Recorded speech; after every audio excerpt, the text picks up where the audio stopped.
Atas nama hadirin yang atur nuhun sana Bapak Kepala Desa Perantos ngaduikeun sambutanna mudah-mudahan nampupi anu diduikeun sing kahartos kurang sadaya kalayan namun parentana urang sami-sami laksanakeun.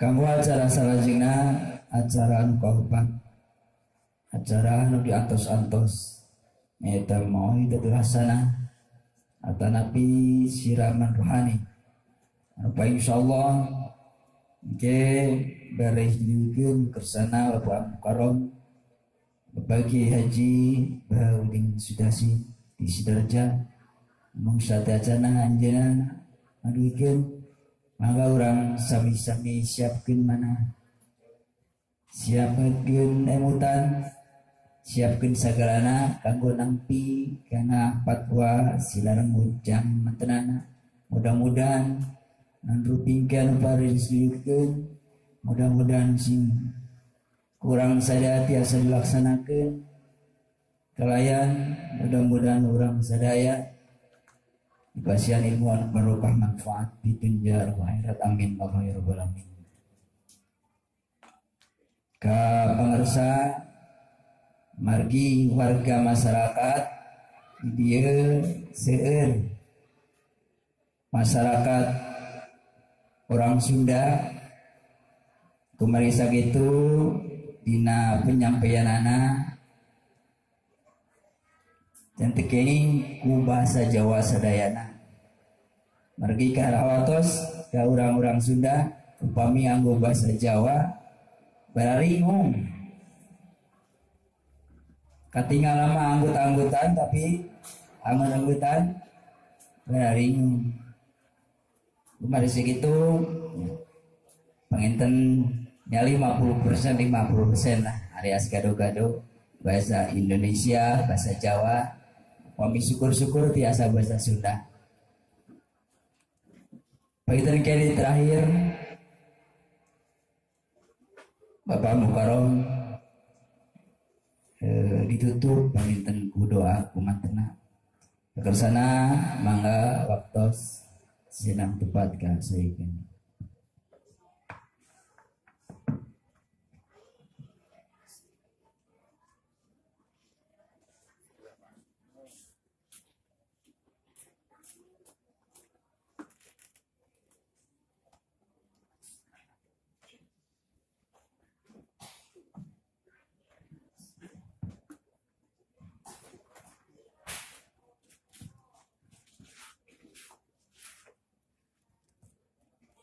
Assalamualaikum warahmatullahi wabarakatuh.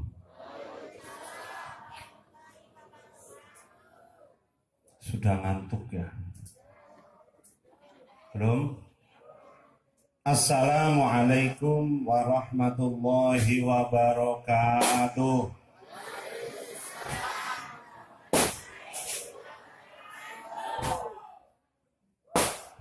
Bismillah, alhamdulillah.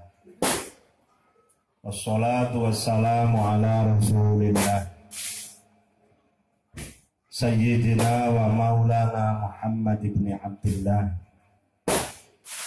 wa ala alihi wa sahbihi wa tabi'ahudah. Amma ba'duhu sagunging para alim, para ulama, para kiai, para ustadz ustadzah ingkang kula dherekaken susipun Bapak Ustadz Haji Fakhur Rahman,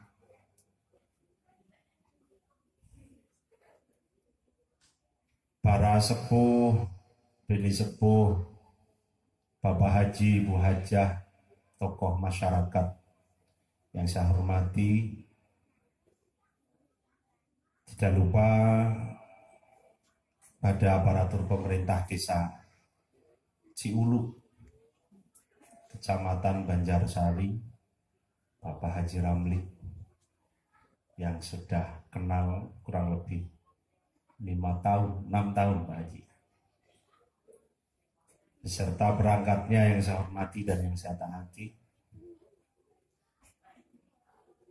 pengurus ranting Nahdlatul Ulama Desa Ciulu beserta banomnya, juga yang saya hormati sahabat Ansor Banser yang selalu siaga, yang saya banggakan santriwan, santri putri DTA Al-Huda yang saya cintai, hadirin wal hadirat, muslimin wal muslimat, nahdiyin wal nahdiyat, rahimakumullah. Allahumma amin. Saya ulangi lagi, nanti dijawab amin ya Bu. Muslimin wal muslimat, nahdiyin wal nahdiyat, rahimakumullah. Amin.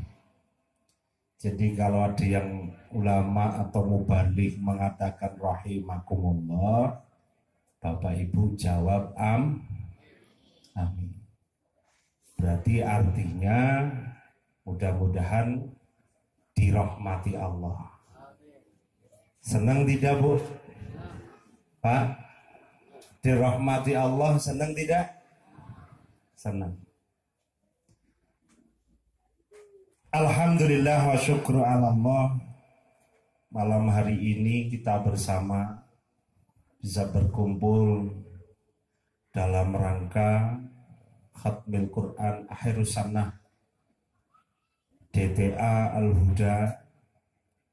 Mudah-mudahan pertemuan kita malam hari ini pertemuan yang akan menghasilkan kebaikan dan kemanfaatan fid dunya hatal akhirah. Allahumma amin.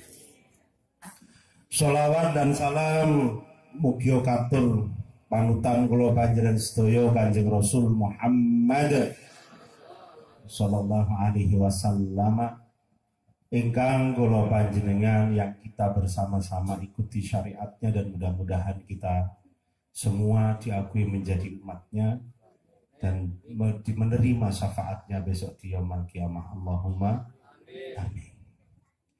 Nah, ini sudah jam 10:30. Sebelum saya mulai, kita sepakatan dulu Pak Bu, mau sampai jam berapa? 11 cocok kalau begitu. Jam berapa? 12. Ya, soalnya kalau ngaji ini kalau bahasa Jawa itu sebutan sakit nggih. Nah, ini susah kalau kadang-kadang. Kalau ini kemarin saya diperintah Pak Haji dengan Pak Kades supaya suruh ngisi. Wong Sunda apa wong Jawa? Sunda Pak. Aduh. Ya repot, aku ora bisa Sunda. Aku wong negara ngapak. Orang ngapak ora kepenak. Aduh, susah. Tapi ya mudah-mudahan bisa dipahami ya Pak ya. Bisa dipahami karena kita punya bahasa persatuan, bahasa Indonesia.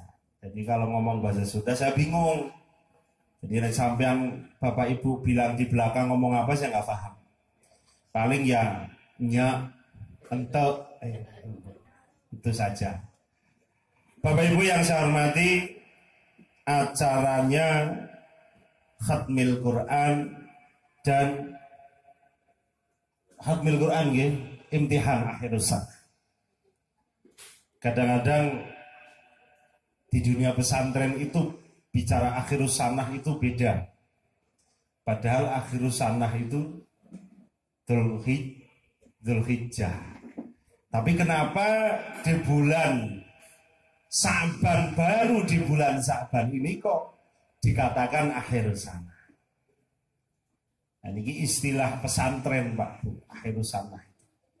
Padahal akhir bulan, akhir tahun niku nggih. Akhir tahun dengan Hijriah itu yaitu bulan Dzulhijjah, bulan besar. Akhirus sanah yaitu akhir daripada kurikulum pendidikan agama Karena di bulan Ramadan ini adalah bulan yang diharapkan banyak untuk beribadah kepada Allah Subhanahu wa ta'ala. Baca Quran, sholat. Sehingga dikatakan akhir sana. Baru nanti di bulan Syawal, di awal sana, di awal tahun. Sehingga kadang-kadang orang yang bukan dari dunia pesantren itu mengkritisi. Kenapa masih di bulan Sya'ban dikatakan akhir sana? Banyak orang-orang yang tidak senang dengan dunia pesantren, dunia pendidikan Islam, itu mereka sering mengkritisi demikian. Tetapi bisa juga dikatakan akhir sana menurut ibadah. Karena barometer ibadah di dalam Islam itu adalah Ramadan. Makanya dikatakan dalam sebuah hadis, Ar-Rajabu Syahruz Zar'i. Bulan Rajab ini adalah bulan menanam, bulan Sya'ban itu bulan menyemai, bulan Ramadan ini bulan panen. Jadi akhir sana menjelang menghadapi bulan panen. Jadi ini sebentar lagi Bapak Ibu akan panen. Tapi alhamdulillah kalau saya kadang-kadang iri Pak. Bulan Ramadan itu di Jawa Tengah dengan Jawa Barat sangat berbeda. Kalau di Jawa Barat saya pernah pada waktu itu bulan Ramadan pergi ke Jawa Barat. Bukan pergi, pulang. Pun masuk tanggal 2 Ramadan saya baru pulang dari Sumatera. Nah, kebetulan waktu itu kondisi badan saya tidak enak, badan sakit. Sehingga tidak puasa. Nah, masuk dari mulai Banten, Merak, lapar Pak saya. Karena waktu itu saya sampai 3 hari dirawat di Pekanbaru, tidak enak badan, lalu setelah enak saya pulang. Ternyata di wilayah Jawa Barat itu nyari warung yang buka niku susah. Beda di Jawa Tengah. Bapak Ibu mau makan apa justru di bulan Ramadan itu semua ada. Semua siap. Jadi kalau di Jawa Barat itu memang luar biasa. Termasuk juga di kepemerintahannya perda-perda tentang Ramadan sudah banyak. Peraturan daerah, peraturan perdes, perbub, pergub, nikum pun saya. Semuanya sudah baik. Nah di Jawa Tengah memang masih ketinggalan. Kaitannya dengan menghormati bulan Ramadan. Tetapi dengan demikian tidak mengurangi rasa khidmat dalam beribadah di dalam bulan Ramadan. Walaupun masih ada. Nyatanya yang dari Jawa Barat juga banyak yang lari ke Jawa Tengah. Nyari makannya di sana. Sini tidak ada, larinya ke sana. Akhirnya ternyata sama-sama. Biasanya itu biasanya anaknya bahasa ngapak paham ya Bu ya? Paham enggak? Biasanya wong Jawa gue nek ngomongi anaknya, awas terusna. Kayak gitu loh betul. Di sini seperti itu enggak? Kalau orang Cilacap sana, kalau ngomongi anaknya, awas terusna ngono, terusna ngono, malah tidak. Tapi kalau dia ngomong aja ngelawan. Nah, makanya Ramadan itu beda cara kita memahami. Kalau di Jawa Barat ini ketat, di Jawa Barat sedikit longgar. Kayak gitu. Tapi akhirnya sama juga sih Pak. Yang nggak puasa ya enggak saja. Yang puasa ya puasa. Tergantung pribadi. Tetapi kadang demikian pula tergantung bagaimana kita menata dan mengatur lingkungan. Karena apa? Pendidikan itu sangat tergantung oleh lingkungan. Bagaimana kondusif dan tidaknya lingkungan ini sangat tergantung untuk menjadikan anak soleh dan solehah. Makanya bicara pendidikan berarti bicara kewajiban kita sebagai orang tua. Sebab orang tua itu kita diberikan dititipi anak, kewajiban kita adalah menunjukkan jalan agama, jalan agama yang baik, salah satunya adalah pendidikan agama. Nah, bagaimana agar anak ini bisa belajar agama dengan baik, lalu setelah itu bisa mempraktikkan agama dengan baik? Ini sangat tergantung oleh lingkungan. Makanya kalau di tempat saya, Pak, saya itu dengan jamaah sangat sepakat hari ini bahwa jam-jam belajar habis maghrib sampai jam 8 sepakat lek anak-anak bani diusir maning kon mangkat maning mari masjid. Karena menjadikan anak soleh itu tidak mudah. Sampai bapak ibu ingin punya anak soleh tidak mudah. Kenapa dikatakan tidak mudah? Ada sebuah kitab namanya Khazinatul Asrar. Di sana ada keterangan bahwa anak ini akan meniru perilaku orang tuanya 7 tahun sebelum anak ini lahir. Nah, sekarang kan gini Pak, kalau dulu 10 tahun, 15 tahun, 30 tahun yang lalu banyak orang datang ke tempat kiai itu bukan urusan anak, tetapi urusan usaha, urusan mangisah. Sowan kepada Pak Kiai, minta doa, minta berkah, saya mau usaha agar diberi rezeki usaha yang baik dan lancar. Tetapi hari ini 30 tahun kemudian masih banyak orang datang ke tempat kiai, tapi sudah bukan urusan ekonomi lagi, tapi urusan anaknya susah dididik. Betul tidak? Anaknya nakal, disuruh ibadah susah.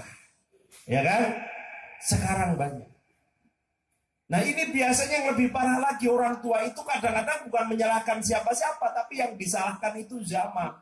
Loh, sekarang sudah zamannya begini ya susah Pak Kiai. Sekarang apa-apa ada, hiburan ada. Loh, hiburan itu bukan hanya sekarang. Dari dulu, semenjak dulu pun yang namanya hiburannya anak-anak itu sudah banyak. Hanya beda modelnya.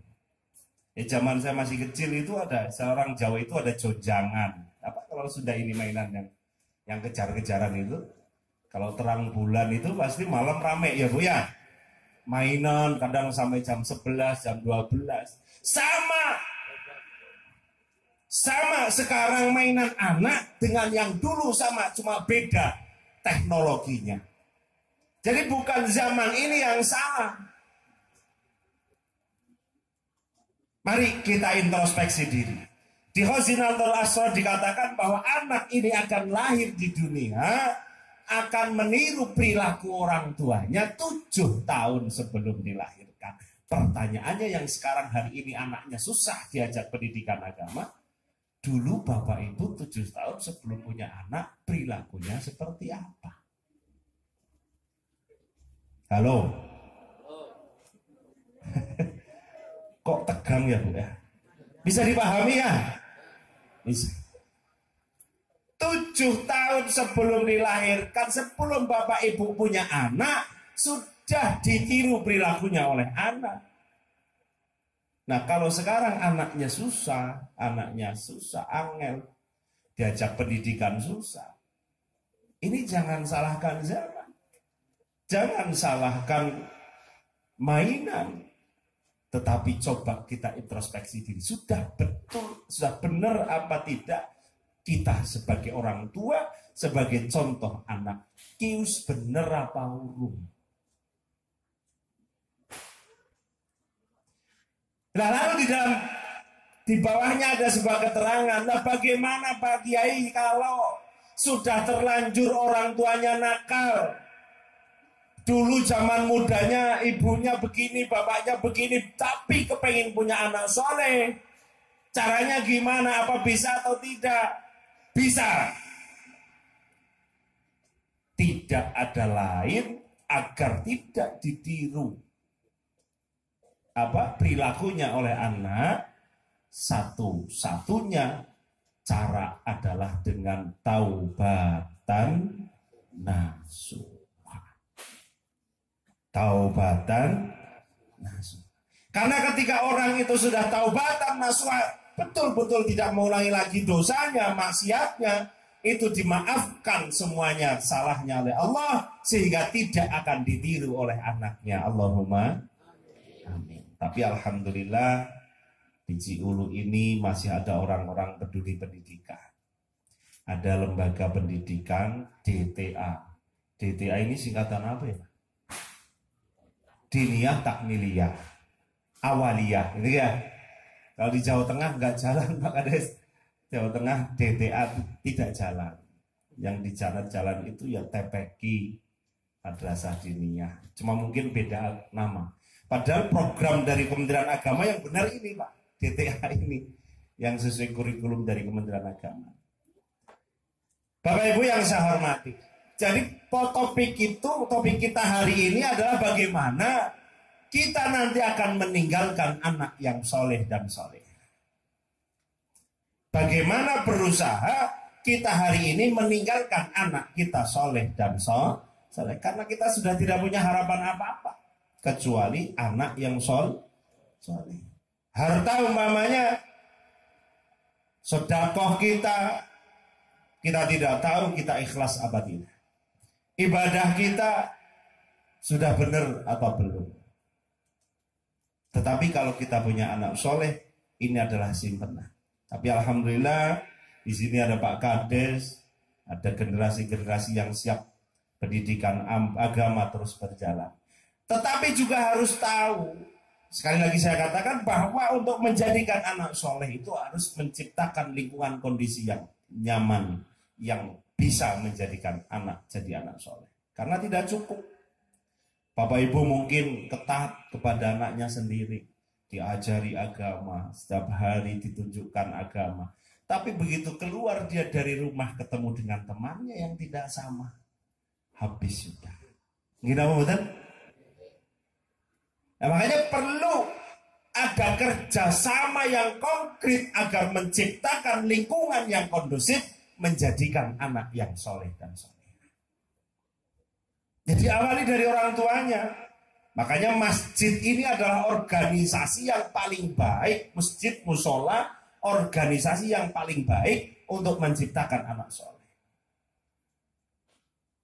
Bukan di pondok pesantren. Pondok pesantren ini adalah pendidikan lanjutan, tetapi awalnya adalah dari rumah sendiri. Damel anak soleh, bikin anak soleh itu tidak mudah. Gawe bocah soleh gue ora gampang, Bu. Pak, ora gampang. Karena semuanya terkait. Gawe anak soleh niku semuanya terkait. Mulai dari mangisah kita. Lalu bagaimana ibu orang tuanya, ibu bapaknya tahu tidak paham tentang dasar syariat. Lalu bagaimana orang tuanya mendoakan anaknya, pernah didoakan apa tidak. Kita contohkan saja. Imam Syafi'i adalah contoh orang yang soleh. Masih kecil, usia 7 tahun sudah hafal Quran. Usia 11 tahun sudah menjadi guru dosen di dalam perguruan tinggi. Imam Syafi'i. Apa yang dilakukan orang tuanya? Orang tuanya itu dari 7 tahun sebelum anaknya ini dilahirkan Imam Syafi'i, semua urusan-urusan yang berkaitan dengan orang lain, baik hutang piutang, semua dilunasi. Jadi tidak mudah. Damel tiang soleh niku mboten gampil. Bikin anak soleh itu tidak gampang. Belum lagi nanti bikinnya donga apa ora. Gawe donga ora gemien yuk. Dongane hafal apa ora? Bismillahirrahmanirrahim. Ya donga sing paling gampang. Nah ini tidak mudah. Makanya ada sebuah hadis yang saya akan beberkan satu hadis saja, nggak usah banyak-banyak. Yang saya katakan sekarang sedang relevan di zaman ini. Satria hafal sama hadis ini. Mungelipun bunyinya a'udzubillahi minasyaitonirrajim. Sayati zamanun ala ummati yafirruna minal ulama'i wal fuqaha'i Fayabtalihimullah ta'ala bithalati baliyatin. Al-ula yarfa'u barakatan min kasbihim. Wa thaniyatu yusallitullah alaihim sultanan zalimah. Wa thaniyatu wa thalithatu yakhruju minad dunya bi ghairi iman. Nah, ini akan terkait dengan anak soleh. Bunyinya gimana cara artinya bahasa Indonesianya? Rasulullah pernah mengatakan di hadapan sahabatnya bahwa besok akan datang sebuah zaman banyak orang lari menjauhi ulama dan fuqaha. Akan datang sebuah zaman di mana orang umat pada zaman itu banyak yang lari menjauhi ulama dan fuqaha.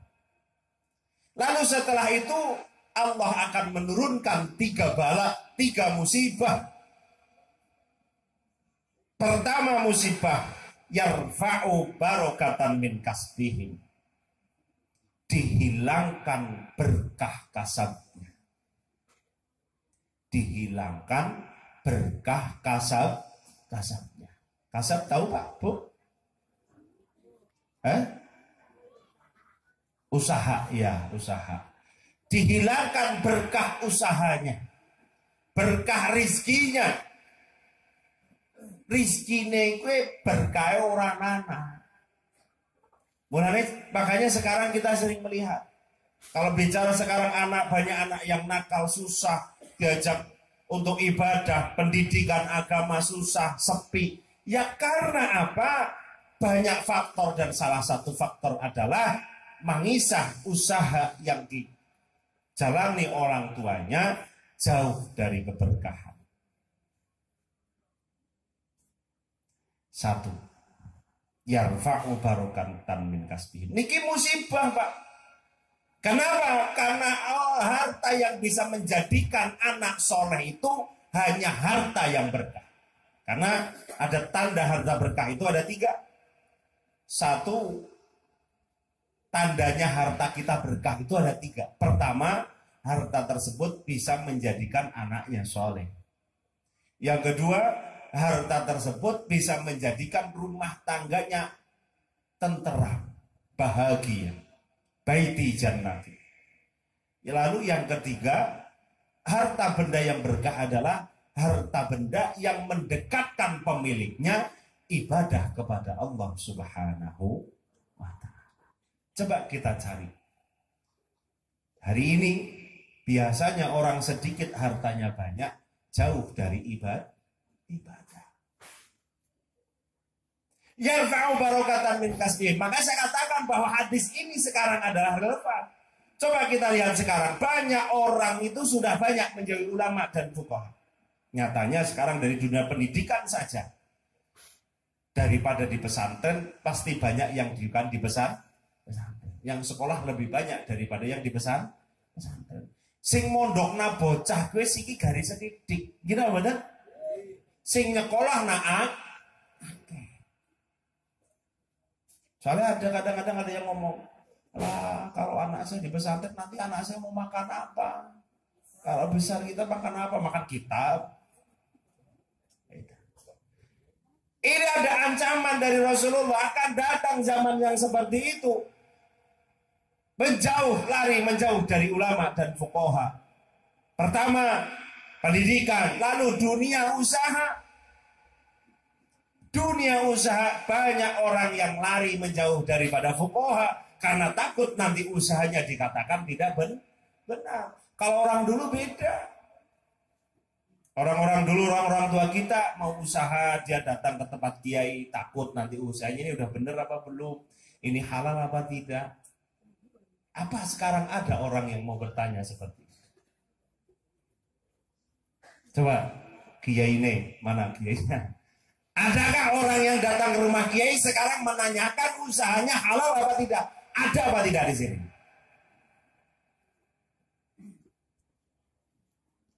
Tidak ada. Yang penting asal dapat banyak, udah nggak pernah tanya ini usaha kita halal apa tidak, nggak pernah kita tanya. Ini adalah faktor. Lalu yang kedua, menjadikan anak soleh ini juga terkait dengan ibu yang mengasuhnya. tugas ibu. Anak sekarang Bapak Ibu, anak bayi sekarang itu beda dengan dulu. Kalau bayi dulu Pak, kalau orang Jawa bilang anak bayi, dulu kalau sudah mau kencing itu dipegangi kakinya dan tangannya. Orang Jawa itu mengatakan ditatur, ya. Paham enggak? Sakniki onten apa mboten tiang natur anak? Pempes angger wis kebek dicopot dilapi karo tisu basah tok dipempesi maning. Najis apa suci? Makanya kenapa agama ini ibadah mensyaratkan harus suci, karena najis niku panggonan disenengi nenggone set. Nah ini menentukan sekali. Dari bayi, kawit bayi si cilik wis ngangemu najis terus dibetai nang setan. Mulane anake gedene ya kaya wis aja. Kayak bapake iki wis kaya setan. Si ngomong dewek ki ngakoni lho. Nah ini penting Pak. Makanya saya sering perhatikan ini kaitannya dengan pendidikan anak. Kadang-kadang kita melihat, mohon maaf, ini tidak bisa menjadi contoh. Kita sering melihat kalau di Jawa Timur, putra kiai Gus-Gus niku tesi enom, bocah nakal-nakal ya, sing tau mondok. Woi, rewel-rewel kabeh, tapi begitu besar dia jadi walaupun ora tau ngaji bisa. Terus jadi wong tua ya bisa. Itu karena apa? Didasari pendidikan dari mulai lahir itu sudah sesuai kriteria menjadikan anak yang soleh. Beda karo anak nyong karo Rika. Kayak cilik ora tau dicewoki, ngising ukur dilapi karo tisu basah tok. Kowe yong, anak Rika yong didelengna. Sing bene dua anak siji loro. Ngesuk diomongi ya. Duk, Neng, eta orang suci. Saudara bisa. Neng, kue orang suci Neng. Dicewoki aja kur ditusui basah tok.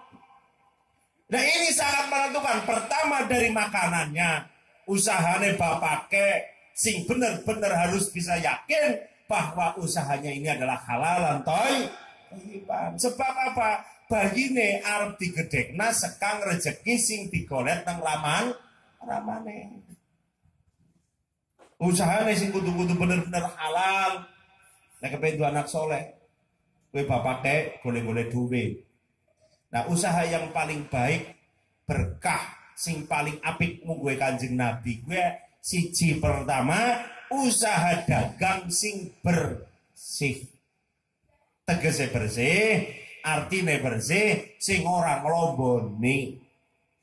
Agane sing wong dagang sing akeh yang nglomboni kabeh ya Pak ya. Bakul motor terutama. Dodol motor takon kuwi pira Kang? 7.000 Kang ono gergelam. Lah sampeyan 6.000 lah. Lah wong wingi dinyang 6.500 be ora oleh, padahal urung tau ana sing kenyang. Akeh ora? Hampir semua sekarang itu hal yang rata. Pedagang kita seperti itu. Nah kira-kira rezeki ini cara ahli fikih dengan cara ngelomboni kita hasilnya ini halal atau thayyibah apa? Tidak. Belum lagi dari hal-hal yang lain. Hal-hal yang bukan haknya. Sekarang banyak. Kita mendapat sekarang kan banyak bansos. Betul tidak? Kemarin di mana? Di daerah saya itu banyak orang yang akhirnya malu sendiri karena dicap rumahnya. Di sini ada nggak? Rumah miskin ini tuh ya. Nah, ini bukan haknya. Itu juga tidak baik dan rezeki yang tidak baik, penghasilan yang tidak baik. Nah ini kalau kita tidak paham, tidak mau mendekat dengan fuqaha, orang yang ahli fikih, mlakune golek rezekine orang ngerti sing halal ndi, sing subhan ndi, sing mubah ndi, sing haram endi, dipangan anak bojo, dadi daging, dadi bandung, dadi getih, anake digedhe kena sekang harta yang tidak halal. Abot apa jare gampang.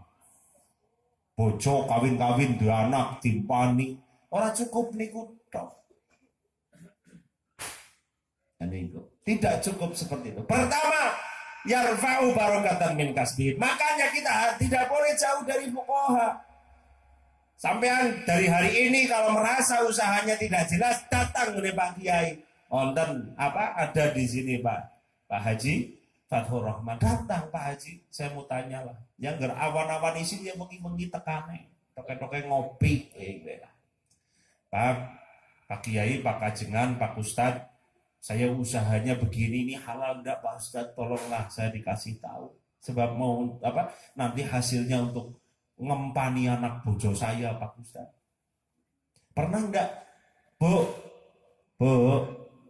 suami ibu pernah tidak seperti itu kepada Kiai? Tanya, ingatkan nanti Bu ya. Mau Bapak Ibu, ibu-ibu mau dikasih makan dari harta yang tidak halal? Tidak. Ya apa? Tidak salah ketika ibu-ibu itu nanti mengingatkan suaminya, tapi ya dengan cara yang baik. Pak, kemarin malam saya ngaji di tempatnya Pak Ustadz Fathur Rahman. Pak Kiai Baham ngomong begini loh Bang. Cobalah Pak usaha kita tanyakan kepada Pak Kiai sudah bener apa belum, halal apa belum. Soalnya ini nanti nasibnya untuk kita, untuk anak saya, untuk anak kita. Loh ini sangat berpengaruh Pak. Besar sekali pengaruhnya. Anak dibesarkan dari harta yang halal dan yang dibesarkan dengan harta yang tidak halal sangat berbeda sekali. Mulane boten gampil, tidak mudah dadekna bocah saleh. Jadi ora cukup bapak ibune awe duit, jujugena, ora cukup. Harus diperhatikan dari semuanya mulai hari ini. Siap napa siap? Diperhatikan. Lalu orang tuanya harus bisa menjadi contoh yang baik. Nah sing aneh wong siki Pak Bu tenggen kula nenggonku di tempat saya. Biasanya ibu-ibu itu bapak-bapak dan ibu-ibu seperti calo bis kalau di tempat saya. Masjid berangkat ngomongi anaknya kan. Mangkat tapi ramane karo bingung ora tau mangkat. Banyak ada di sini. Ada tidak di sini? Wonge ya teka. Ndek tak upahi enggak kayak wonge. Di sana itu banyak aneh sekarang. Padahal anak ini kalau kita kasih contoh tidak perlu kita perintah, mereka akan ikut dengan perilaku kita yang baik. Lucu. Persis kayak itu Pak, kayak kernet bus. Tasik, apa calo bus itu kan. Jakarta bisa mangkat calonnya orang melu mang. Jenengan niku sampean kabeh pada kayak gue. Masjid. Mangkat ngaji ramane orang tau meng masjid, orang tau ngaji. Makanya alhamdulillah tenggen kula niku di tempat saya itu Pak.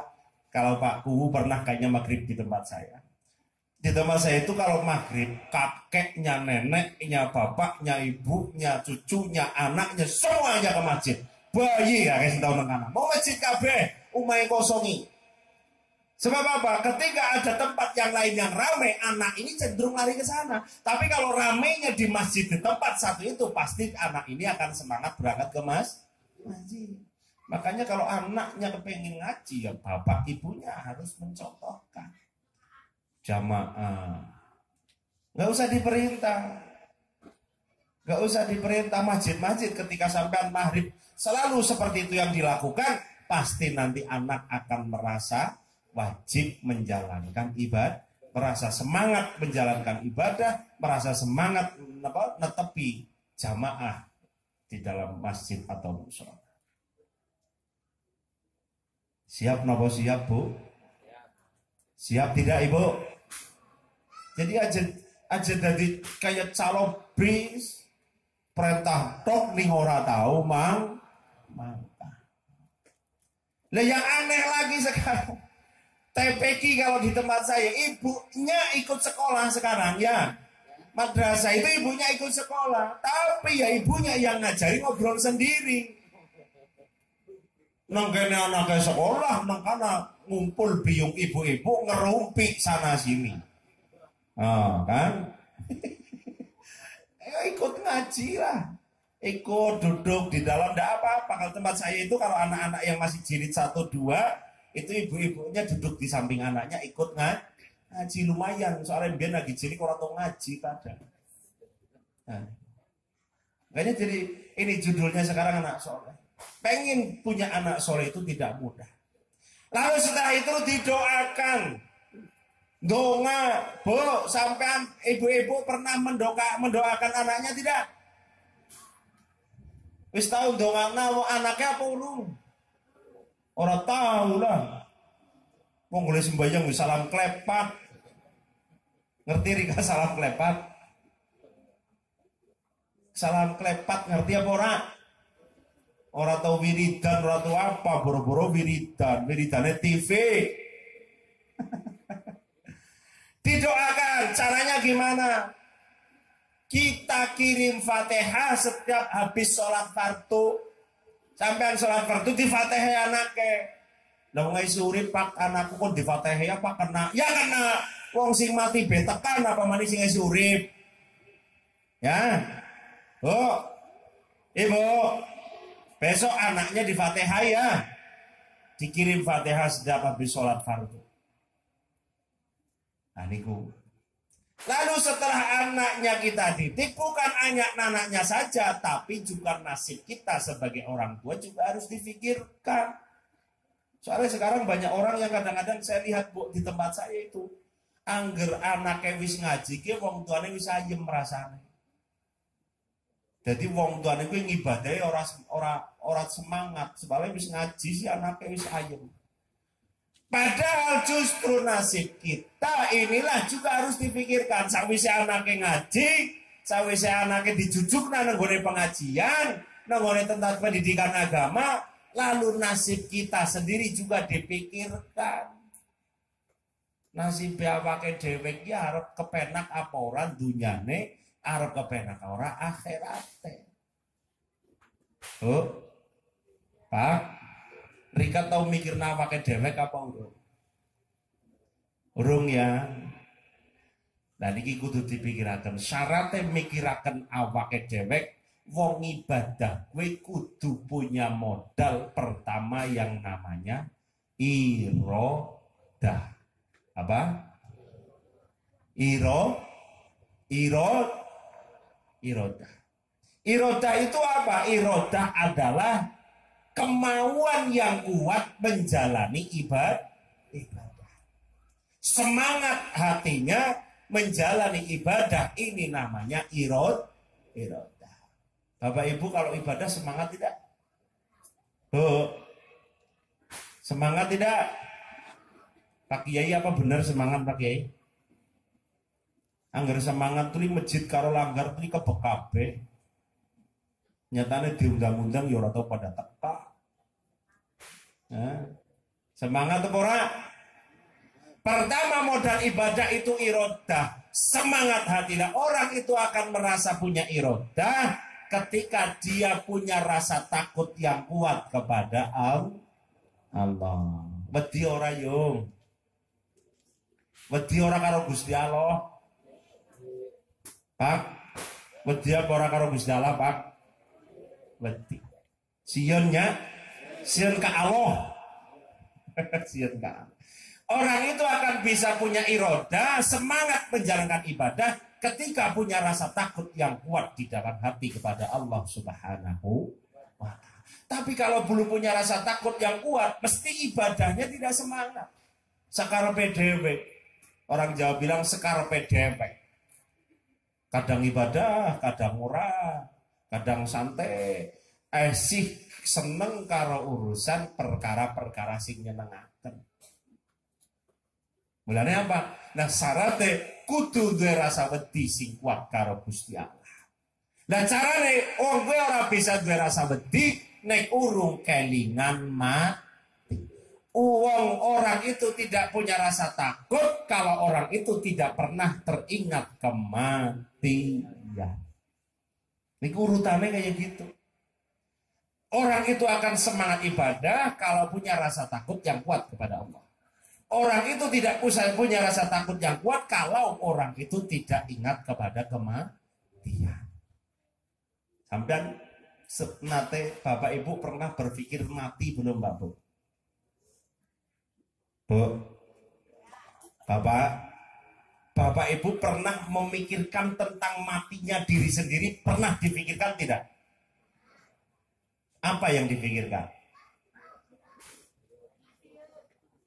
Apa sih yang dipikirkan? Mati. Terus mikir mati sih dipikirkan apa?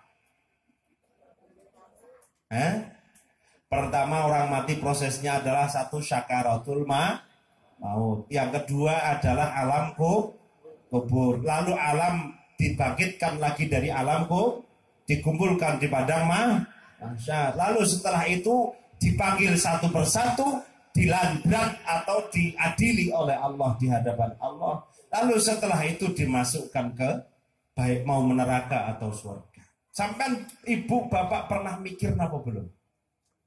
Pernahkah bapak ibu berpikir nanti ketika saya mati, apakah saya bisa masih ingat kepada Allah? Nanti ketika saya mati, apa saya masih bisa ingat kepada Allah? Ketika saya mati nanti, apakah saya bisa mengakhiri hidup saya dengan kalimat tauhid? Pernah enggak? Lalu setelah saya mati nanti saya dimandikan. Setelah saya dimandikan lalu saya dikafani. Setelah dikafani saya dimasukkan ke alam, disolati, lalu dimasukkan ke kuburan.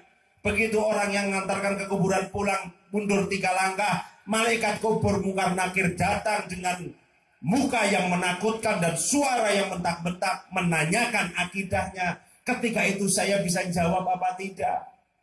Pernah berpikir seperti itu tidak?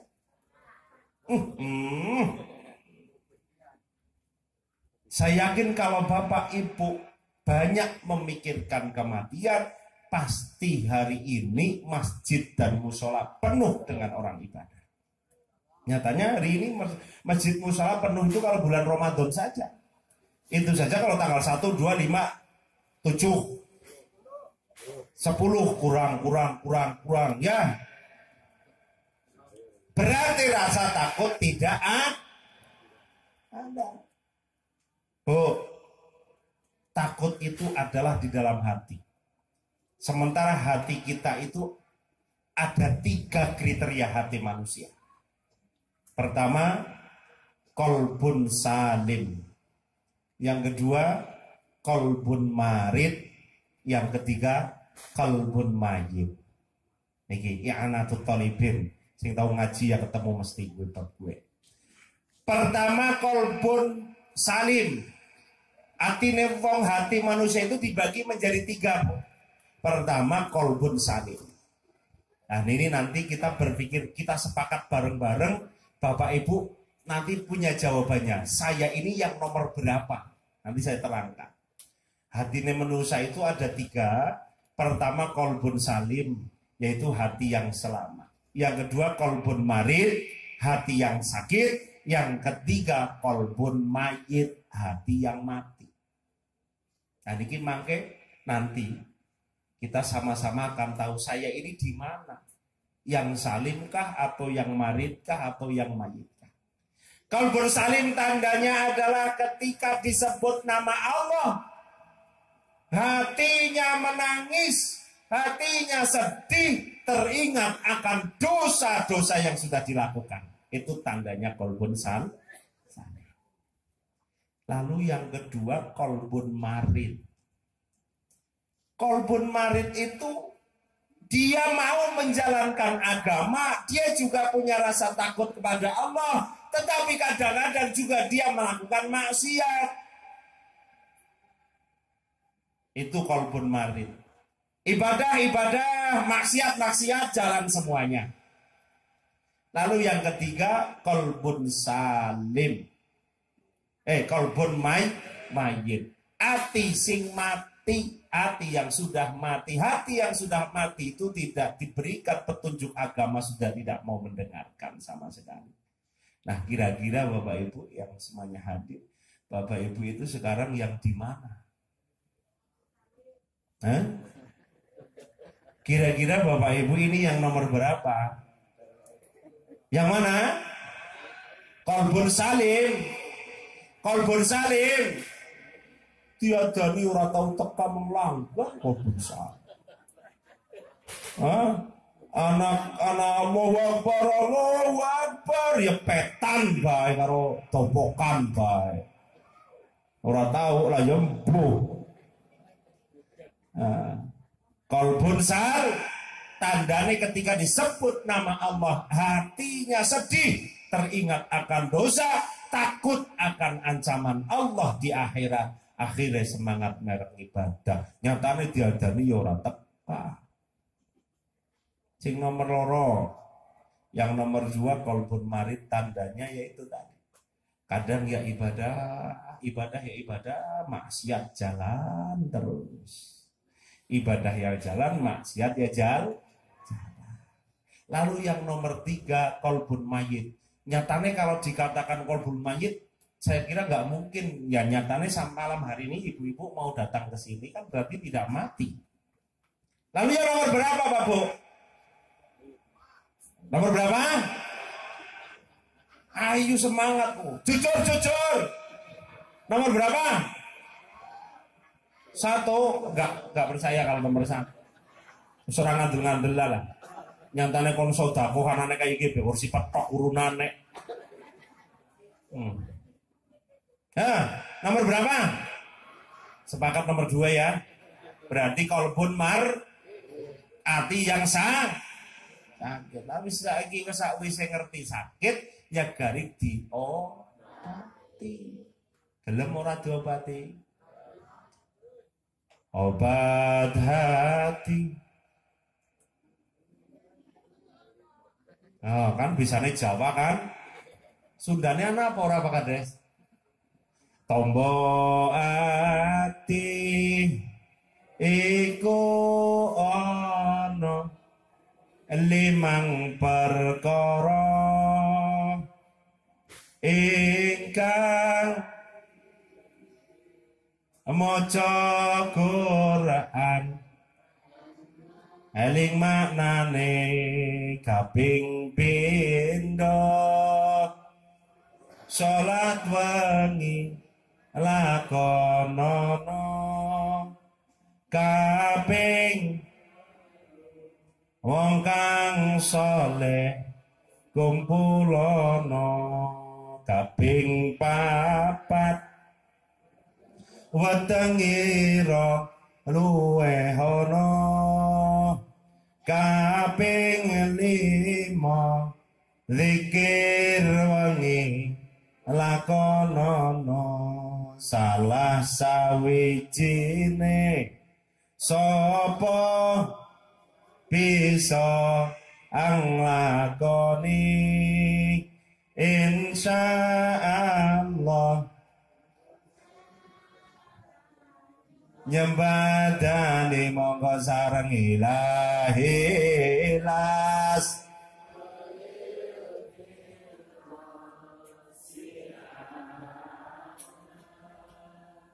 wala aqwa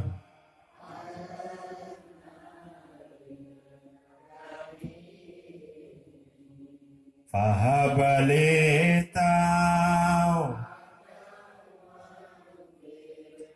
dzunubi fa innaka ghafirun.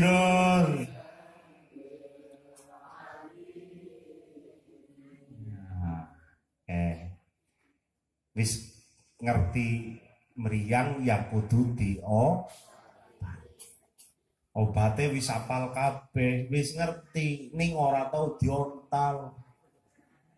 Ya.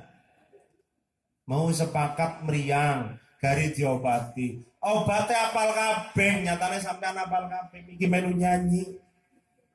Pertama maca Quran eling maknane. Kon maca Quran ning karom eling maring maknane. Bisa apa ora? Bu, tiasan teu maca Quran eling maknane tiasa teu? Teu nya, hesek maca lagi hesek eling maknane. Nah, abot, macamnya biangel, gitu betul? Ya tidak, karena tidak semua orang bisa baca Qur'an. Nyatanya akeh sing urung bisa baca Qur'an, walaupun wis tu. Nah, sing ngirim iki ngomongna salah sakwijine, ora kudu 5. Obatnya ana 5 ning kon salah sawijine tok be insyaallah Gusti Allah nyembadani. Wis golek siji pe sing kepenak. Pertama, maca Quran eling maknane. Qur'ane tok diwaca ya wis angel kon eling maknane lah. Angel. Golek sing gampang. Nomor loro, salat wengi lakonono, wengi-wengi rika kon tangi wudu jam 2 terus salat tekan subuh. Abot apa enteng? Janjane Pak Kiai ana sing ngomong, Pak Kiai, aku jane ya tangi terus gerbang kita pikir nguyuk tok. Turu mani. Ya, sebab apa? Kesel ngan untuk pamaning wong lanang sing pegawene nyambut gawe. Ibu-ibu ngerawan yang ngurmati anak kesel, ya. Wengi-wengi kon tangi ya put banget lah. Cara asa gue golek sing bokana sing enteng maneh. Nomor 3, wong kang soleh kumpul sering kumpul karo wong soleh ora Pak? Bu, sering kumpul dengan orang soleh tidak? Sering di mana? Sering nak pengaosan. Oh ya, pengaosan muslimatan. Di sini ada muslimatan. Setiap minggu ada ya. Setiap minggu pengajian terus, muslimatan terus setiap hari minggu. Ini kadang-kadang saya sering kritisi ini muslimat kritiki sama saya nanti. Pak, saya mau tanya Pak. Istri Bapak ikut muslimatan? Rutin tidak? Pertanyaannya sudah ada perubahannya apa belum? Halo? Muslimatan semangat ekor seminggu sepisan mangkat anak kliwon anak wage anak paing mangkat kabeh. Pertanyaannya Pak Nyong takon Rika jujur kudu jawab pertanyaanku. Anak perubahannya purung bojone Rika. Oh, makanya saya dulu sering kritis Bu. Saya kritis dengan muslimatan itu terutama dengan kiai-kiai. Kenapa kok demikian? Karena mohon maaf, kesannya, mohon maaf ini saya hanya mengkritisi, pengajian muslimatan itu hanya seremonial rutinan saja. Tapi isi daripada pengajiannya jarang yang dapat. Makanya di tempat saya, kalau rutinan muslimatan ngundang saya wajibkan ibu-ibu bawa buku dan pulpen. Karena saya kalau muslimatan itu saya bacakan kitab. Nggak usah kitab yang susah-susah. Fasolatan. Ya diguyu mancan fasolatan. Tapi penting karena ibu-ibu ini yang banyak itu sing kathah, sing akeh kowe ora pati ngaji lah, sing ngandel bae. Pamaning nang kene wong nggonku sing ana pondok ora pada ngaji. Ya. Jadi saya sering ngomong pada kiai-kiai kalau muslimatan itu baiknya itu kontinu yang dibaca. Jadi ada hasilnya. Soalnya saya sering ikut muslim, saya sering dipanggil muslimatan, suruh ngisi muslimatan. Tapi setelah saya amati tidak ada perubahan, ibu-ibunya malah tambah menggila. Sekedap seragam ini, seragam itu. Tidak peduli suaminya punya uang apa tidak, pokoknya seragam. Ini penting. Karena apa? Percuma kita sudah beramal, tetapi tidak ada hasilnya.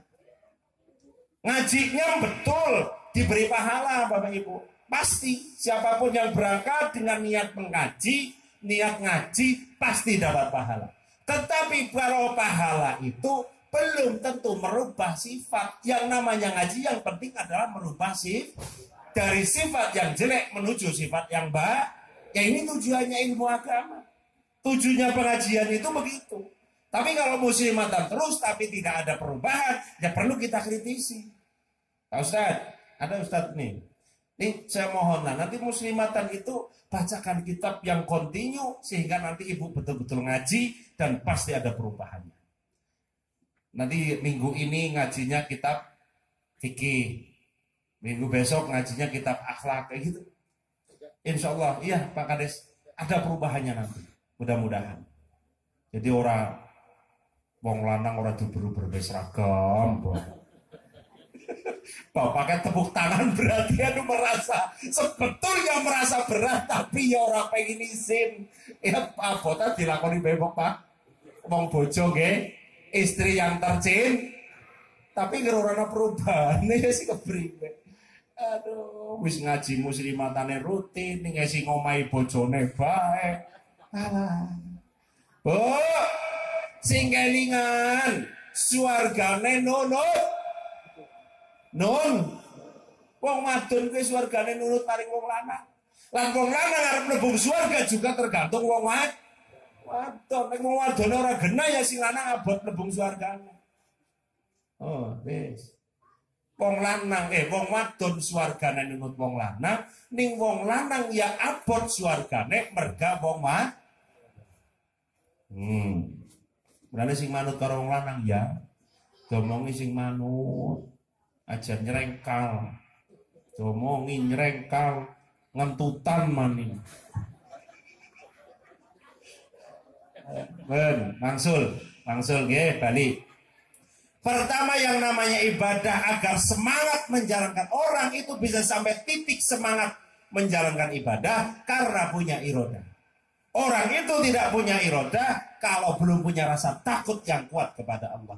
Orang itu bisa merasa takut yang kuat karena banyak ingat kepada mati. Kafaratul dzikrul maut. Banyak ingat mati. Eling akeh eling matine. Nah, pendidikan yang ada mengajari kita banyak ingat mati itu yang ada di dalam ilmu toreko. Di sini ada toreko ya Pak? Sudah pada bayat? Nah, toreko itu adalah kita diajari agar selalu ingat kepada kematian karena ada dawuh hadis, enten hadis sing ngomongaken wong sing akeh eling matine perkara husnul khotimah. Pengen husnul khotimah apa ora, Bu? Pengen ya, pengen sampean kudu akeh eling matine. Banyak ingat kepada kematian, persiapkan dirimu menghadapi syakaratul. Karena 1 detik nafas yang terakhir ini akan menentukan nasib kita di alam selanjutnya. Wes, kira-kira ngerika mati sikiar husnul khotimah apa? Insya Allah ngertine. Ya kur insya Allah tong mbok menawa Gusti Allah ini niku ya. Bisa diyakinkan apa urung? Nah, ada sebuah kaul ulama mengatakan ahli tasawuf, orang itu akan mengucapkan apa di akhir hayatnya, yaitu kata-kata yang paling banyak diucapkan selama hidupnya. Paham tidak? Wong kuwi arep ngomong apa nenggone akhir uripe, ya kuwi ngomong kata-kata sing arep terucap nang akhir uripe, ya kuwi kata-kata sing paling akeh diucap nang nggone selama uripe. Rika kira-kira kawit urip bayi nganti siki sing paling akeh diomongna kata-kata apa? Pak Allah, nyong tau ora kelalen. Sing akeh mesti sing ana buntute sing diomong nak. Dadah nying. Ya nyanging. Ini ada oleh para ulama ahli tasawuf, orang ini akan mengatakan apa di dalam akhir hayatnya, yaitu perkataannya dia yang paling banyak diucapkan selama dia hidup. Wes, siki pertanyaannya nyong karo Rika sing paling akeh diomongna nang murid dhewe ki apa kira-kira? Siji paling ora ya duit. Wong wadon nggih biasanya kan pak wit. Itu Pak. Makanya kenapa ulama kita mengajarkan supaya ibadah ditambahi ibadahnya bukan hanya sholat, ditambah dengan ibadah zikir yaitu thariqah. Sebab di dalam thariqah itu kita diajari memperbanyak zikir kepada Allah, membiasakan lisan dan hati berzikir kepada Allah, agar supaya nanti di akhir hayatnya yang bisa terakhir diucapkan kalimat tauhid la ilaha. Oh, siki nyong arep takon. Ki pertakonan sing nang nyong ngaji tak takoni terus, kabeh tak takoni. Kira-kira wong mati kuwi butuh belajaran apa ora?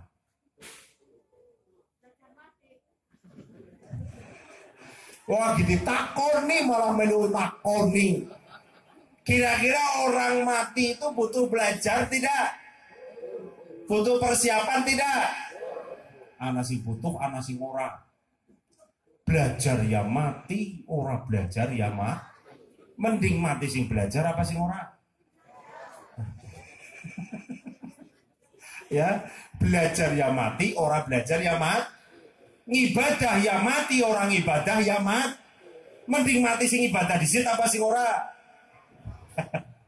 Berarti belajar ya persiapan ya mati, ora persiapan ya berarti mending mati sing persiap.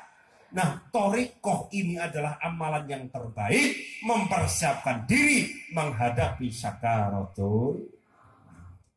Makanya di dalam thariqah kita diajari bagaimana setiap saat kita ingat kepada kematian. Karena apa? Karena kalau kita selalu ingat kepada kematian, berarti akan ingat kepada kebutuhan ibadah. Nah, di dalam Al-Quran jelas wa naqsin minal amwali wal anfus, diingatkan oleh Allah. Harta bendanya dikurangi, diingatkan oleh Allah bahwa kita dekat kepada kematian. Lalu dikurangi dari tubuh-tubuh kita. Orang tua kita diambil, bapak ibu kita satu persatu diambil, betul tidak? Lalu saudara kita diambil, lalu anak-anak kita kadang diambil lebih dahulu. Berarti semakin dekat kepada diri kita. Diingatkan oleh Allah. Allah itu maha kasih, maha belas kasih pada umatnya. Sayang sekali pada umatnya. Makanya semua umatnya, baik yang Islam maupun yang tidak Islam, sebetulnya semuanya diingatkan oleh Allah. Kita pun diingatkan akan adanya kematian.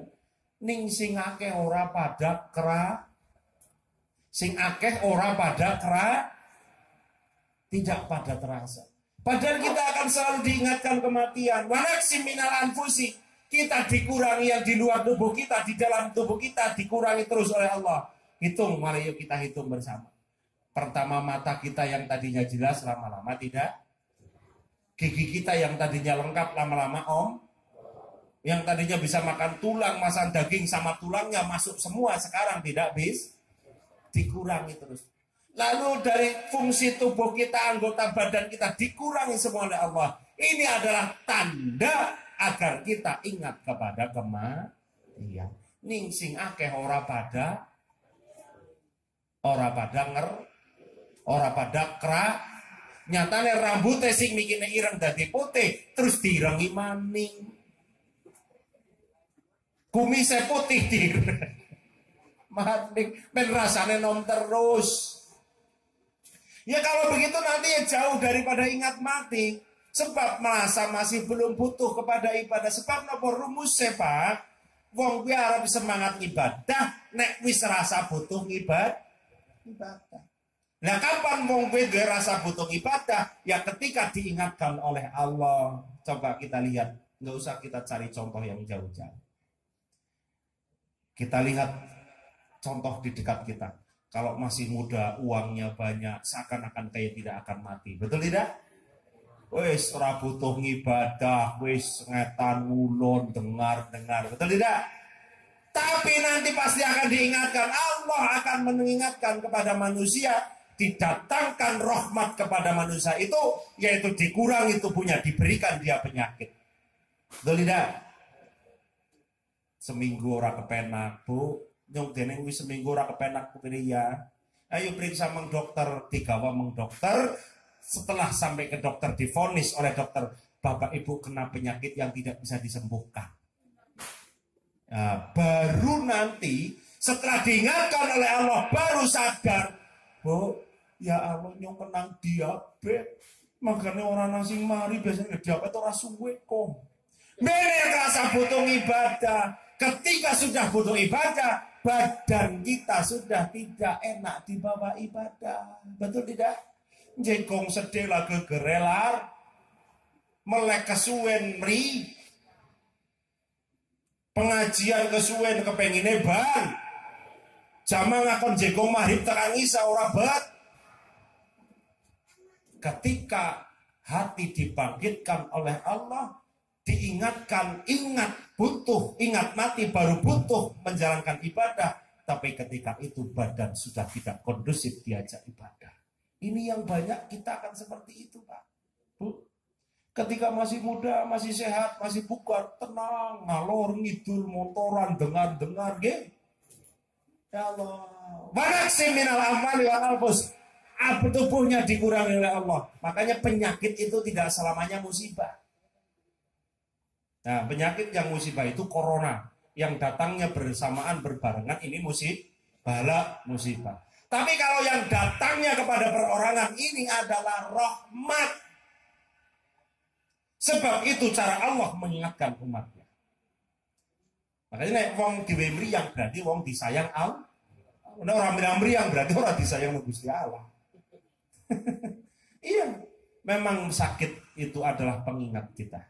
Dikurangi agar kita ingat kepada mati. Ning sing akeh ora pada kelingan dan ora pada kerasa agar wis divonis penyakit sing orang lagi sembuh baru terasa.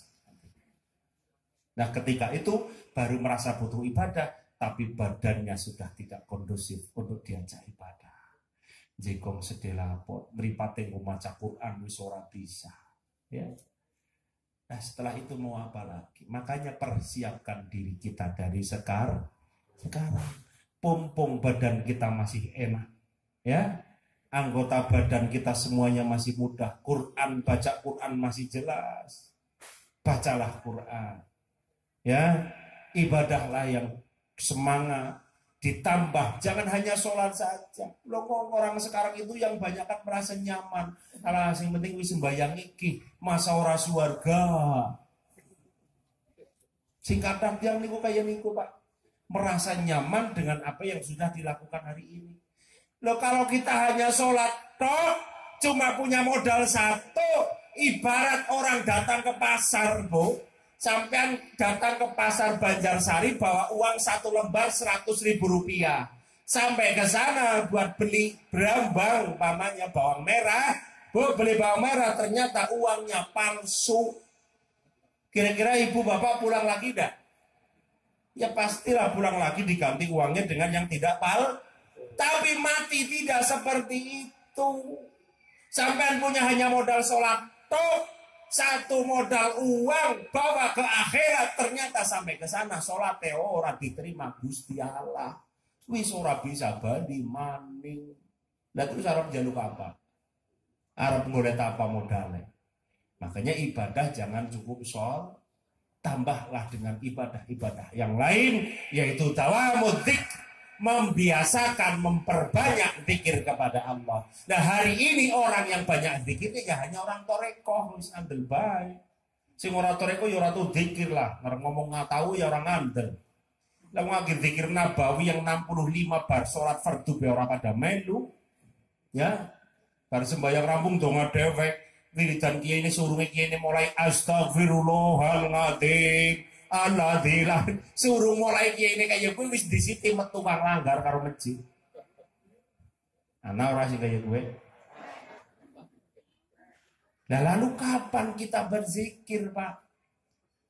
Kalau kita merasa mengatakan dirinya cinta kepada Allah, berarti ya harus banyak menyebut nama Allah. Mbok sampean ben lagi cinta karo bojone ditundangi bae jenengane, Mbok. Sari nem jan yang ora bisa turu nem dina-dina kayak gue. Biasanya kan wong sing seneng maring sesuatu pasti banyak menyebutkan yang disenangi. Gitu bener? Sampean seneng darah, ana ora sing seneng darah nang kene? Akeh. Nang ndi bae cerita mesti darahku. Ora kaya darahku. Yakin, apik. Seneng darah. Belane anak-anak peribahasane orang Arab Man ahabba saya fahuwa abdu. Sapa wong wis seneng marang sesuatu, dia mau menjadi kawulane. Ya gue kawulane darah, kawulane ayam jagung, juga pada betau seneng darah. Jadi ya wani cerita. Kulo ya seneng darah, tapi sedikit berbuatan. Sewong seneng jago, ya mesti dilus-lus dina-dina jagone. Gila betul? Mang ditolan ketemu batir yang diceritani jago terus ora rampung-rampung. Lah sampean jere seneng karo Gusti Allah nyebut namane ora tahu. Takbiratul ihram boro-boro kengan Gusti Allah. Lalu kapan boleh zikir maring Gusti Allah? Nah, makanya ditambah jangan hanya sholat, tambah zikir. Setelah sholat ditambahkan kita berzikir kepada Allah supaya kita merasa mantap dan merasa terikat di dalam satu ikatan thariqah. Makanya kita berbaiat kepada guru supaya merasa punya kewajiban menjalankan zikir. Soalnya orang melu thariqah ya kapan ular zikir? Paling-paling yang ngerti takoni bang, nikah ngerti zikir kapan? Yang ngerti diundang tahlilan tangga, benek diundang. Wong lanang itu. Nah, wong wadon ora ada yuri kan boleh tahlilan sih kapan? Yang ger muslimatan, ngger tekane gasik, kan yang muslimatan gasik tahlil disit. Tapi nyong biasanya tekane keri. Bobong melu tahlilan. Ditambah jangan cuma satu sholat. Iya kalau sholat kita sampai sana diterima. Nah kalau sudah sampai sana tidak diterima sholat kita, lalu kamu akan memberikan modal apa? Apa yang akan dipersembahkan kepada Allah? Tidak ada. Sementara pulang sudah tidak bisa. Makanya ditambah thariqah. Kalau tidak thariqah ya istiqomah setiap ba'da sholat fardu ikut dzikrun nabawi. Dzikrun nabawi niku sing astagfirullahaladzim alladzi la ilaha illa. Anten boten teng mriki. Ada tidak di sini? Nah, terus dikir ditambah ilahi ya rabbi sayyidina wa maulana subhanallah subhanallah. Itu. Tapi kalau biasanya nek ndelem nang kanang-kanang terus mulai dikiran bubar kabeh metu dewek. Donga kiai sidane dongani dewek diamini dewek kiai. Nang kene iya kae apa ora? Oh, berarti ora beda karo malam-malam. Oh, Pak. Jadi wong mati butuh persiapan. Nah, thariqah itu dalam rangka persiapan menuju sakaratul maut. Nah, tengriki pun di sini sudah ada thariqah yang belum segera. Sebab thariqah ini amal yang paling mudah dijalankan, tidak ada perlu syarat yang berat, dilakoni ya sedela cukup dan sampai 10 menit selesai kita menjalankan thariqah. Ora kudu. Ya gitu terus kadang-kadang ana sing ngomong thariqah tulis sing wis tua, sing nom yang ana apa ora sing ngomong kayak gue? Ada tidak? Thariqah ya bagi orang-orang yang sudah tua. Apa kira-kira mati ngene wong tua tok? Sing nom mbok kena mati. Ana ora sing nom mati. Biasane. Kaya ngono sing thariqah sing wis pada pacule kae, iki cara ngomongku. Kayak ana sing pada pacule, ana sing pada thariqah nyong sing nom, kodisit. Lah ujar-ujare sing mati sing tua. Tok apa malah cara nyong sing nom lebih rawan kematian. Ya. Jajal dituara motor nang biyunge digaspol nang jalan raya ambung-ambungan karo bruk mati apa ora kira-kira. Nek wong tua sih paling-paling mung sawah mlaku keplara. Nggih. Persiapkan dari hari ini kecuali kita pikirkan anak-anak kita karena itu adalah tanggung jawab kita, tapi juga yang paling pokok adalah memikirkan diri kita sendiri, persiapkan sebab umur tidak lama. Gimana betul? Umur tidak lama. Paling lama hari ini 70. Kalau ada 80, 90 itu sudah barang antik gitu. Ya, barang antik. Yang banyak itu 65, 70, 65, 55. Nah, sekarang pertanyaannya, hari ini usia Bapak Ibu berapa? Mau dipikir bareng-bareng. Ya Allah, siki aku wis pitung, wis 50. Lah magane aku isi urung genah bae kaya iki sih bisa apa ibadah ora genah. Pernahkah sampean ngaten niku mikir apa urung aja ayem-ayem bae. Hihi bae jaran polip terus. Niki po ya Allah ora suwe umur niku. Ya Allah, apalagi sekarang ada corona ya. Sing hati-hati Nah, niki corona niku kula termasuk wong yang paling ketat, Bu. Tempat saya itu sekarang apa? Sampai hari ini jamaah 5 waktu masih saya wajibkan pakai masker. Jamaah masih saya wajibkan pakai masker. Karena apa? Corona ini kalau bicara corona ini adalah hakullah. Allah itu setiap kurun zaman pasti menurunkan wabah, pasti. Untuk apa? Mengingatkan umat manusia akan adanya kuasa Allah. Kalau panjenengan kita semua sedang diingatkan oleh Allah, ada yang lebih kuasa. Dan kita menunjukkan bahwa kita tidak bisa apa-apa. Betul tidak? Ketika sudah kena, sudah tidak bisa apa-apa. Makanya yang hati-hati. Dan di balik corona ini ada ancaman dosa besar juga bagi kita, Pak. Makanya jangan sekali-kali kita teledor dengan protokol kesehatan. Kalau kita nanti teledor sehingga akhirnya karena keteledoran kita akhirnya tertulari corona. Setelah tertulari kita menulari kepada orang lain dan orang lain yang kita tulari akhirnya meninggal dunia karena keteledoran saya. Hukumnya secara fikih takon sing mondok suwe. Berarti hukumnya pada bae mateni wong.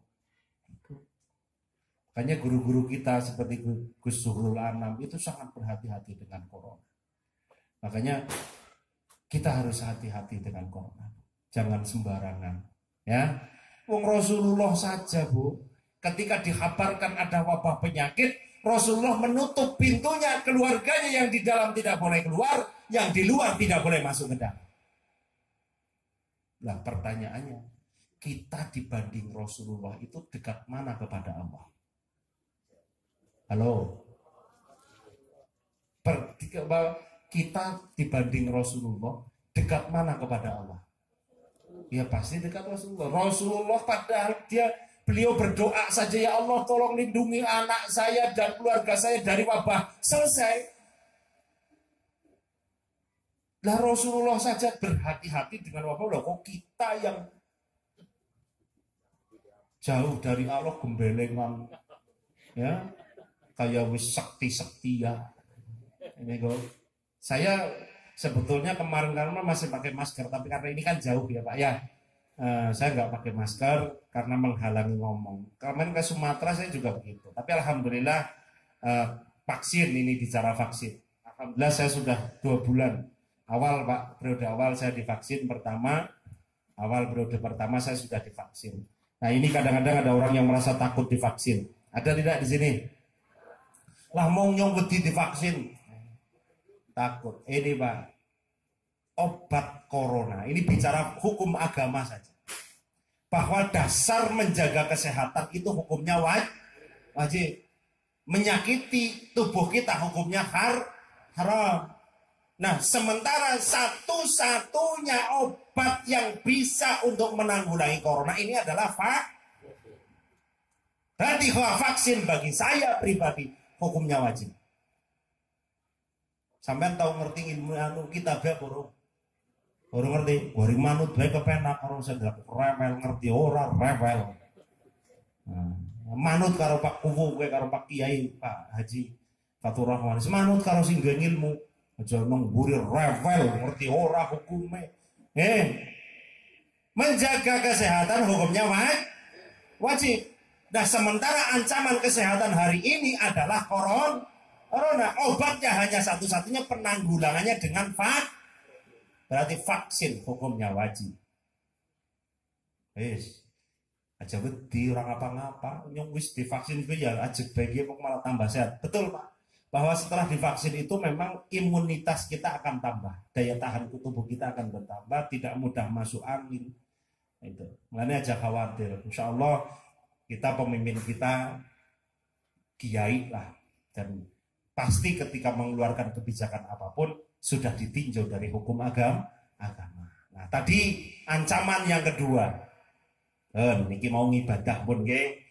Lalu tadi hadisnya yang kedua akan diturunkan bala oleh Allah ketika sudah sampai zamannya orang lari menjadi ulama dan fuqaha. Yang kedua adalah balaknya adalah yusallitullah alaihim sultanan zaliman. Ketika orang sudah jauh dari ulama dan fuqaha, akan dijadikan pemimpinnya zalim.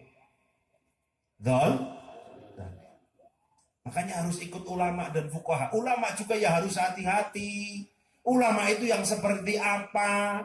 Yang namanya ulama pasti orang yang paham dengan ilmu agama. Jangan mudah terkecoh. Tukang becak di Sorbani ya dibilang ulama. Ya kan? Bakul pempes di Sorbani ya dibilang ulama. Kemarin kan ada ya. Oh, sekarang syukuri udah masuk penjara. Ya. Ulama itu yang betul-betul keilmuannya benar bisa. Kayak gitu yang harus diikuti. Ulama niku yang sekarang itu bilang ulama niku orang ya itulah kemarin tidak tahu agama, hanya tahu sedikit hadis, dia lalu bersorban, ceramah di mana-mana dibilang ulama. Belum tentu ulama. Nah, kalau mencari ulama yang pasti yang tergabung di dalam Nahdlatul Ulama. Karena Nahdlatul Ulama ini ulamanya sudah terjamin sanad ilmunya, Pak.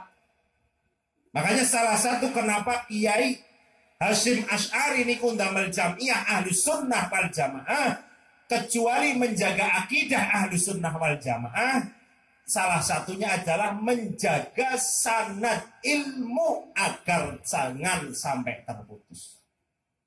Tuh, sanad ilmu apa penting? Penting. Sanad tahu nggak, Bu?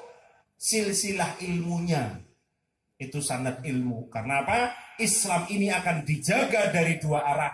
Arah pertama adalah ilmu yang sanadnya tidak terputus. Arah yang kedua adalah dari dzurriyyatur Rasul yang masih terus tidak terputus. Para habaib yang mencontohkan akhlak Rasul, lalu ilmu-ilmu yang dibawa oleh para kiai ulama yang tidak terputus silsilah ilmunya, ini yang akan menjaga agama Islam. Dan niku ikuti ulama, Nahdlatul Ulama. Sebab wong NU itu ngaji niku pasti dijamin sanad ilmunya, Pak. Saya ngaji ilmu alat, ilmu safina, kitab safina, ini de guru tekan Kanjeng Nabi Sayyidina Ali sampai Kanjeng Nabi Muhammad. Jadi ngaji niku ora gampang. Sampai ngaji padahal ngaji seneng ngaji deleng nang HP. Anak kiai sing disenengi didelengi terus saben dina mbok kiai sapa ngilmune kangen ndi, merguru maring sapa, suwe-suwe oh ya beda karo tanggane. Ana apa ora? Sapa. Berarti ngaji niku sing genah.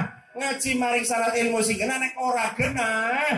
Ngaji ilmu sing ora ana sanade niku gurune setan. Mulane ya kue sawise ngerti suwe-suwe beda karo tanggane dadine ora dadi ilmu ning dadi fitnah. Gini apa mboten? Ngresahaken masyarakat sebab ilmu mboten manfaat, mboten barokah. Tang riki jenengan nek kepengin pemimpin sing ora zalim, dekatlah dengan ulama dan fuqaha. Aja ngasih adoh maring para ulama.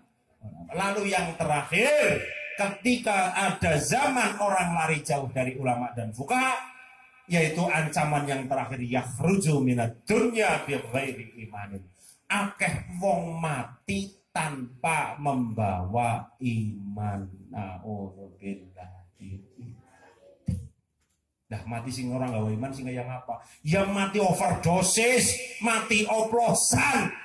Kayak dia orang gawe iman ketone sih. Na'udzubillahi min. Makanya Bu, agar kita jauh dari bala yang ini diancam oleh Allah melalui hadis, melalui Kanjeng Rasul, dekatlah kita dengan ulama. Perka barang para ulama.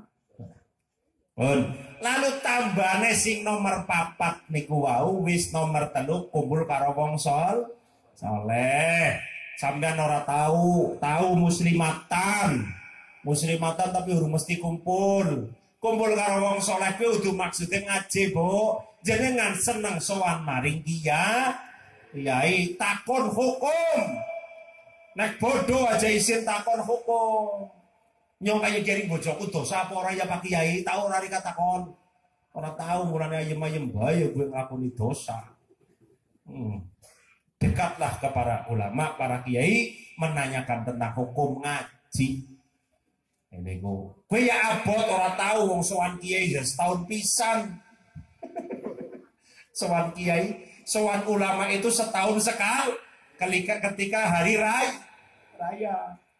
Abot. Lalu yang terakhir zikir lakonono, obat hati. Yang pertama tadi maca Quran, yang kedua sholat malam, yang ketiga kumpul dengan orang soleh, yang keempat tadi apa? Wetengiro luwe hono, kon kencot, kon lapar, maknanya puasa. Mau Bu puasa setiap hari? Mau tidak? Kalau ingin mengobati hati setiap hari ya berarti harus puasa setiap hari lah. Jawabannya ditakoni ya. Nah Ramadan ora wajib bebas.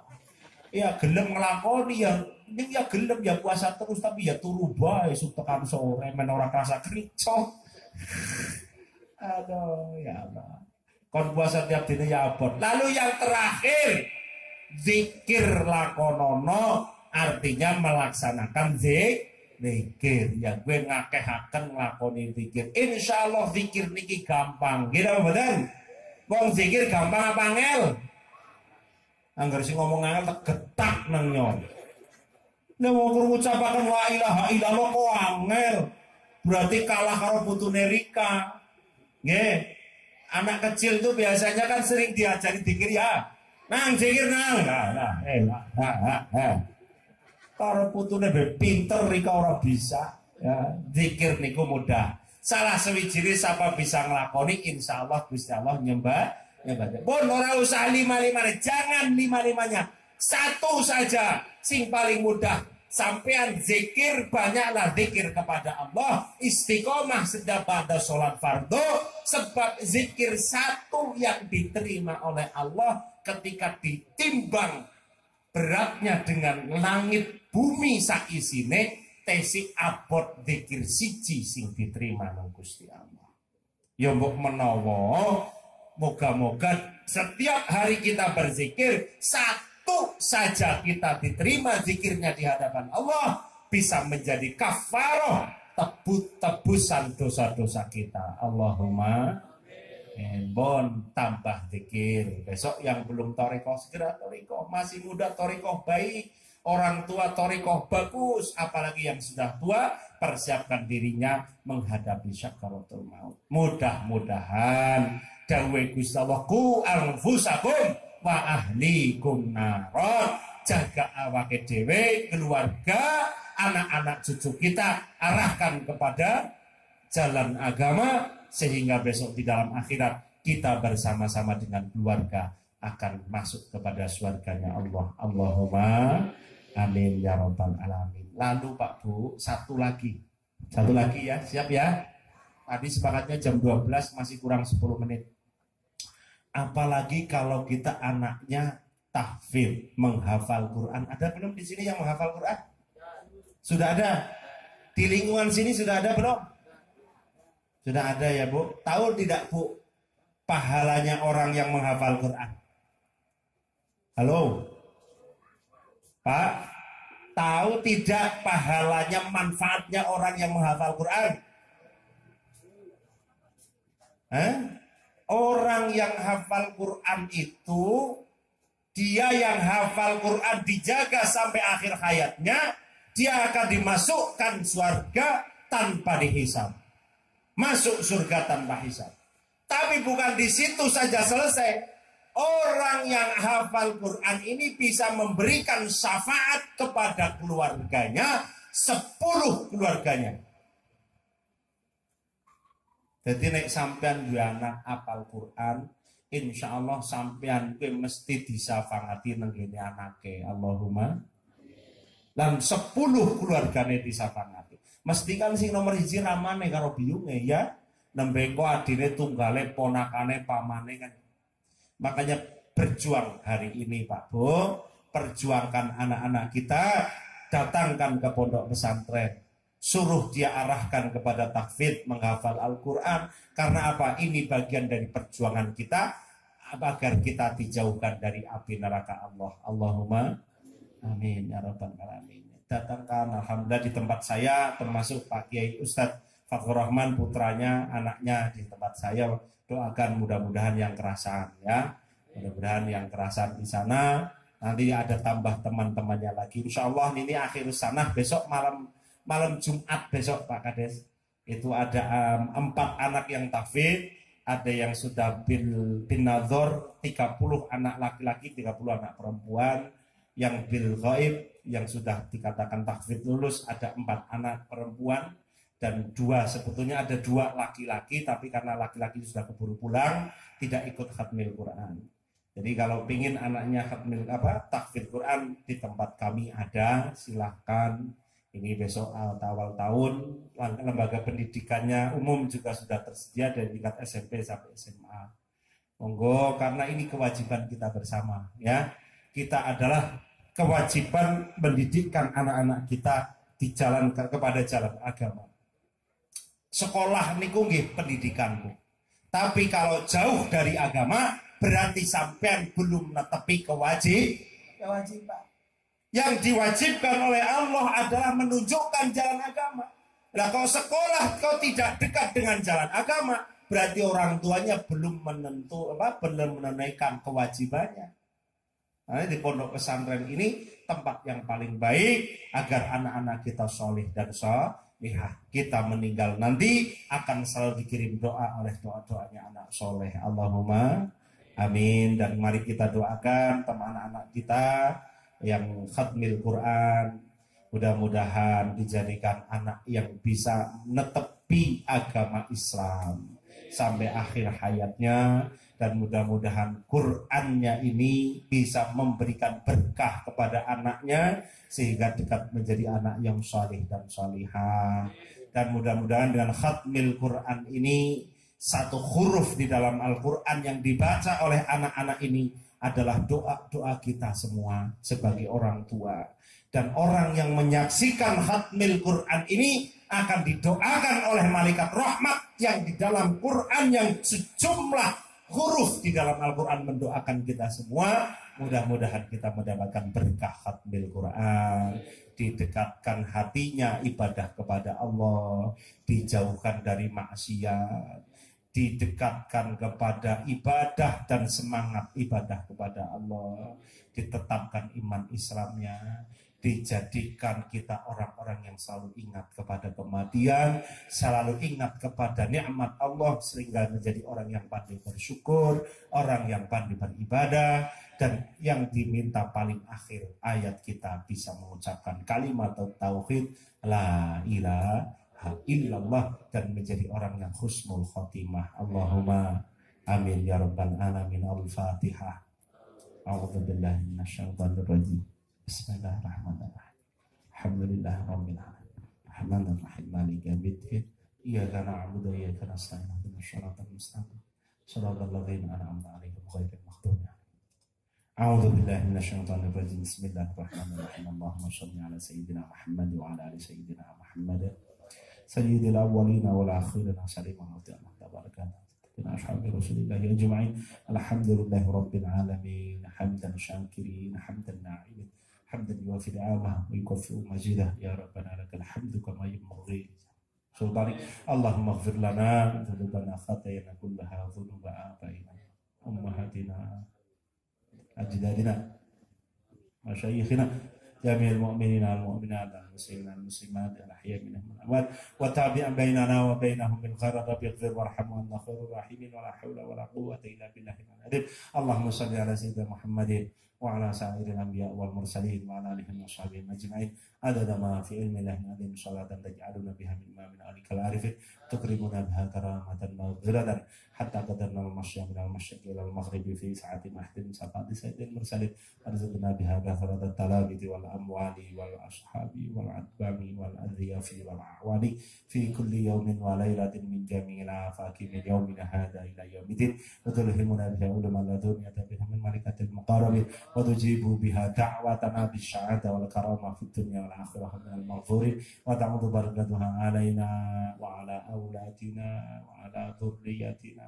wa ala talamidina wa ala ahli baitina wa ala jami'il mu'minina ala alihi wa sahbihi wa sallam. Allahumma shalli ala sayyidina Muhammadin shalatan tunjina biha min jami'il ahwali wal afat وتقضي لنا بها جميع الحاجات وتهدنا بها جميع الشيئات وترفعنا بها عندك أعلى درجة وتبلغنا بها أقصى الغاية من جميع الخير في الحياة وبعد الممات ربنا آتنا في الدنيا حسنة وفي الآخرة حسنة وقنا عذاب النار سبحان ربك رب العزة عما يصفون وسلام على المرسلين الحمد لله rabbil alamin.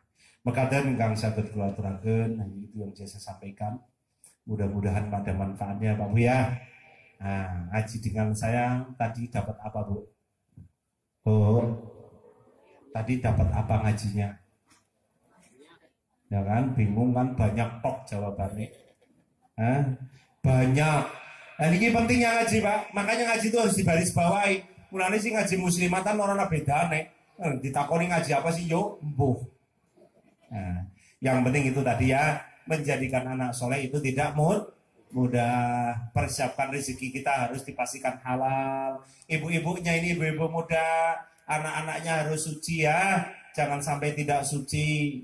Nah itu yang penting. Lalu orang tua kita menjaga diri kita dari api neraka. Ibadah yang semangat yaitu dengan irodah. Irodah ini akan ditemu kalau kita punya rasa takut yang kuat kepada Allah. Dengan cara bagaimana? Banyak zikrul maut, ingat kepada kematian. Insya Allah nanti kalau kita selalu ingat kepada kematian, ibadah akan menjadi semangat. Allahumma amin. Bukan hanya, jangan hanya sholat saja, ditambah ibadah zikir supaya banyak bekal kita besok di akhir kiamat, di akhir hayat kita akan diterima amal ibadah kita. Yang satu tidak, mudah-mudahan yang satu diterima sehingga kita akan bisa diselamatkan di akhirat. Allahumma amin. Itu saja dulu awal sampai akhir. Banyak kata, sikap, perilaku saya yang tidak berkenan, mohon maaf yang sebesar-besarnya. Akhirul qawli wallahul muwaffiq ila aqwamit thariq. Wassalamualaikum warahmatullahi wabarakatuh.